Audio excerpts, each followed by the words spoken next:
Halo, assalamualaikum.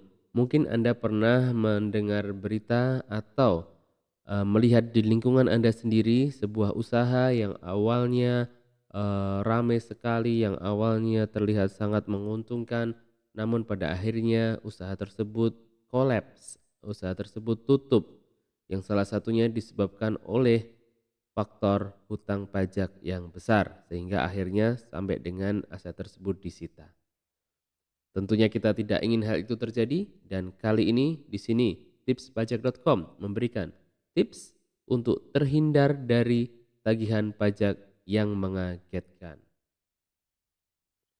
Seperti apa? Kita simak baik-baik di video ini. Baik pembaca tipspajak.com dan pemirsa tips pajak media yang budiman.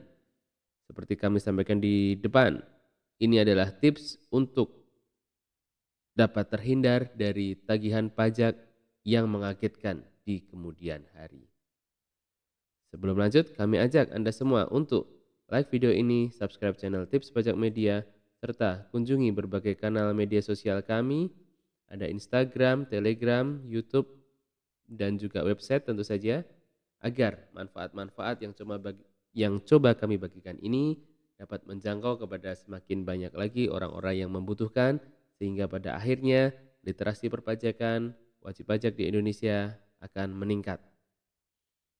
Dan pada akhirnya negara kita akan makin makmur. Baik, apa saja tips terhindar dari tagihan pajak yang mengagetkan? Ini dia. Nah, yang pertama, oke, saya akan pindah dulu ke bawah.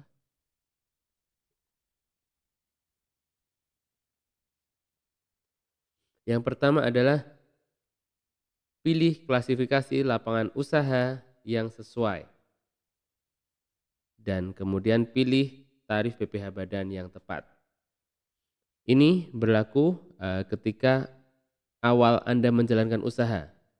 Dan sebisa mungkin sejak awal Anda menjalankan usaha, sejak awal membuat NPWP badan usaha, pilih klasifikasi lapangan usaha yang sesuai. Sekarang untuk bikin NPWP bisanya online, jadi benar-benar pilihan ada di kita. Ya, klasifikasi lapangan usaha yang sesuai ini sangat diperlukan. Jangan sampai kita usahanya dagang namun memilihnya industri dan sebaliknya. Lalu pilih tarif PPh badan yang tepat ya, pilih tarif PPh badan yang tepat. Di sini ini ketika awal mendaftar NPWP kita akan ditanya akan menggunakan tarif pajak normal namanya PPh pasal 17 ya, akan menggunakan PPh pasal 17 tarif pajak normal atau menggunakan tarif pajak UMKM yang 0,5%. Nah, ini harus kita centang benar-benar di awal. Ya. Tentunya pilihannya apa? Itu tergantung kepada jenis bisnis kita. Sebagai contoh, saya berikan ilustrasi. Ketika di awal-awal tahun, di awal-awal usaha, kira-kira usaha kita masih akan rugi 1, 2, 3 tahun, maka jika kita eh, cerdas ya, jika kita tepat, jika perkiraan 3 tahun awal dirugi, maka kita selayaknya untuk memilih PPh dengan tarif normal ya. PPh dengan tarif normal, karena jika kita memilih PPh final, mau untung besar pun, mau rugi sebesar apapun, kita tetap harus bayar pajak 0,5% ya. Jadi tergantung kebutuhan ya, tergantung kebutuhan Anda mau memilih PPh final atau langsung memilih tarif normal ya. Silakan Anda pilih sesuai kebutuhan Anda. Itu yang pertama. Pilih klasifikasi lapangan usaha yang sesuai dan pilih tarif PPh badan yang tepat, mau PPh final atau PPh tarif umum. Baik, yang kedua, buat pembukuan yang rapih. dari awal. Buatlah pembukuan yang rapih dari awal. Lalu, ini saran mungkin tidak populer, yakni pembukuannya satu saja. Tidak usah membuat 2, 3, double bookkeeping, triple bookkeeping, atau quadruple bookkeeping. Enggak usah. Ini kembali lagi, ini untuk agar terhindar dari tagihan pajak yang mengagetkan ya. Namun sekali lagi kembali ke Anda, mau bikin 2, 3 pembukuan, misal pembukuan pertama untuk yang sebenarnya, pembukuan kedua untuk laporan ke kantor pajak, pembukuan ketiga untuk mendapatkan utang dari bank, Anda buat beda-beda, yaitu silakan saja, namun tentunya risiko di Anda, karena makin ke sini kantor pajak ini makin punya banyak data, makin memiliki pertukaran data otomatis yang sangat banyak dan cukup masif, sehingga celah untuk menghindar saya pikir akan makin mengecil. Sehingga sangat kami sarankan untuk membuat pembukuan yang rapi dan satu saja sesuai kondisi sebenarnya. Ya, sesuai kondisi sebenarnya, dan tentunya di sini Anda harus paham akuntansi, dan jika Anda tidak paham akuntansi silahkan rekrut orang akuntansi yang baik atau serahkan ke jasa konsultan. Seperti itu. Poin kedua ya, buat pembukuan yang rapi, satu saja, tidak perlu banyak versi. Kemudian yang ketiga adalah perhatikan PPh pemotongan dan pemungutan. Nah ini yang sering terlewatkan. Bagi Anda yang baru menggeluti dunia usaha, mungkin Anda taunya PPh itu ya PPh badan. PPh itu adalah pajak atas penghasilan, pajak atas laba. Ya, jika masih PPh final ya pajak atas omset, dikenakan atas omset. Anda mungkin lupa bahwa di Indonesia ini juga dikenal namanya PPh pemotongan dan pemungutan, alias withholding tax, alias PPh yang dipotong oleh pihak ketiga. Nah, ini harus Anda perhatikan baik-baik. Jangan sampai terlewat ini lalu ada tagihan di kemudian hari. Kalau PPh badan jelas ya tadi ya, PPh badan itu pajak atas penghasilan kita, pajak atas laba usaha kita. Nah, PPh pemotongan ini sebenarnya adalah uangnya pihak lain yang bertransaksi dengan kita. Ya, sehingga ini sebenarnya adalah bebannya pihak lain yang bertransaksi dengan perusahaan kita. Namun jika kita lupa untuk memotongnya, kita tidak memotongnya, maka kantor pajak menagihnya adalah tidak ke rekanan kita, enggak ke klien kita, namun menagihnya ke kita, ke perusahaan kita. Sehingga kan harusnya ini bisa sangat-sangat bisa dihindari seperti itu. Contoh ya, PPh pasal 23 ini yang paling sering. Contoh PPh pasal 23, kita servis kendaraan, kita servis mobil ke dealer resmi. Servisnya habis 1 juta. Misalnya kita servisnya habis 1 juta.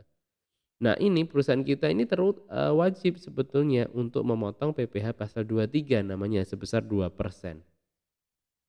Oke, kita wajib untuk memotongnya. Misal itu tadi servis di bengkel resmi habis 1 juta jasanya ya. Jasanya habis 1 juta, maka kita harus memotong 2%-nya. Kita laporkan PPh pasal 23-nya. Dari 1 juta ini kepada rekanan kita wajib untuk memotong 2%-nya. Sehingga kita sebenarnya hanya cukup membayar Rp980.000. Dan Rp20.000-nya itu untuk si bengkel itu dalam bentuk bukti potong yang akan kita terbitkan. Seperti itu. Kemudian yang paling sering lagi adalah PPh final pasal 4 ayat 2. Ini adalah ketika kita minta kontraktor untuk membangun bangunan di kita, untuk jasa konstruksi di kita wajib itu untuk memotong PPh final atas jasa konstruksinya. Entah itu 2%, 3%, 4%, tarifnya bervariasi. Juga ketika kita sewa bangunan, kita sewa tanah dan atau bangunan, kita sewa kantor. Nah, kita wajib nih sebagai perusahaan wajib untuk memotong ke pemilik lahannya itu. Misal kita sewa lahan 100 juta rupiah dalam setahun ya, 100 juta rupiah dalam setahun, kita wajib untuk memotong 10%-nya dari pemilik lahan. Sehingga dari 100 juta itu kita hanya membayar 90 juta rupiah. Nah, 10 juta rupiahnya kepada pemilik lahan itu dalam bentuk bukti potong. Yang 10 juta itu kita setorkan ke kas negara. Nah, jika ini terlewatkan, contohnya jika sewa tanah bangunan itu, sebenarnya itu bebannya si pemilik lahan, namun karena kita lupa, kita akan ditagih oleh kantor pajak. Menjadi beban kita, kan sayang sekali. Seperti itu ya. Perhatikan PPh pemotongan dan pemungutan. Dan berikutnya adalah tentunya kita ingin usaha semakin besar. Nah, ketika omset kita akan menembus 4,8 miliar, segera daftarkan diri kita menjadi pengusaha kena pajak ya. Segera setelah 4,8 daftarkan diri kita sebagai pengusaha kena pajak. Sehingga setelah didaftarkan sebagai PKP ini, kita wajib untuk mengeluarkan faktur atas seluruh transaksi kita ya. Seperti itu.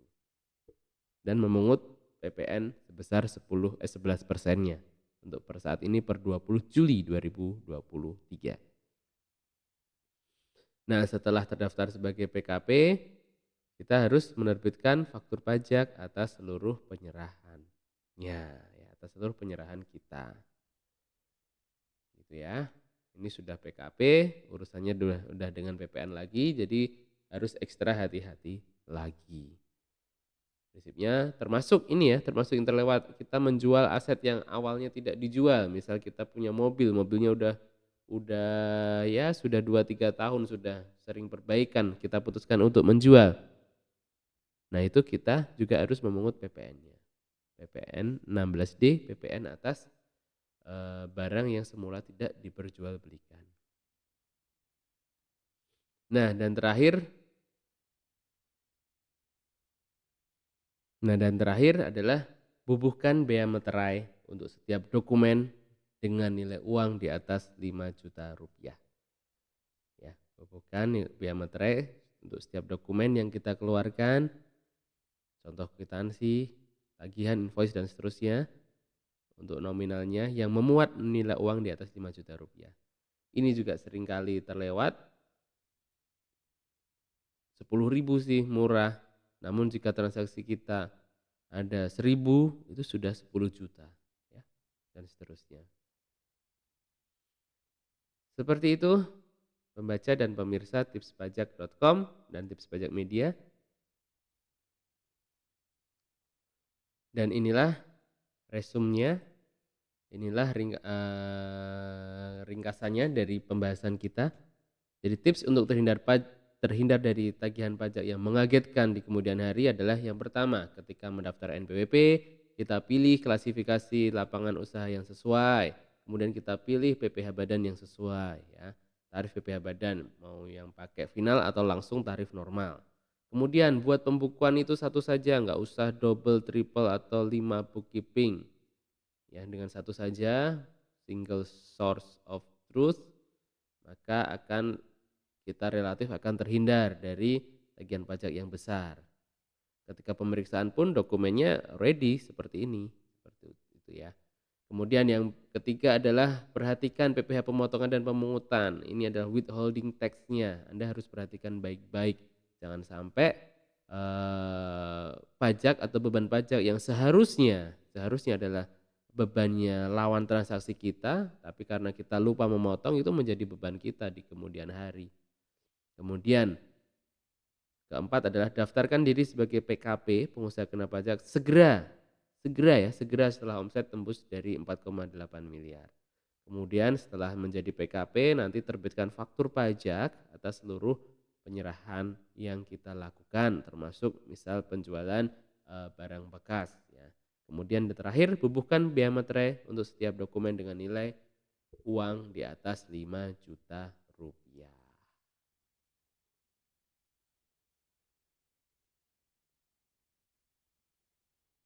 Ya, jadi seperti itu pembaca dan pemirsa. Semoga ini cukup memberikan gambaran pada Anda, memberikan tips dan bermanfaat untuk Anda sehingga kita di kemudian hari, di masa yang akan datang dapat terhindar dari tagihan pajak yang mengagetkan. Sekian, semoga bermanfaat. Kami menyediakan konsultasi gratis. Silahkan tuliskan di kolom komentar di bawah ini atau kunjungi Instagram serta Telegram kami. Salam sukses dan salam sehat selalu dari tipspajak.com dan Tips Pajak Media. Wassalamualaikum warahmatullahi wabarakatuh.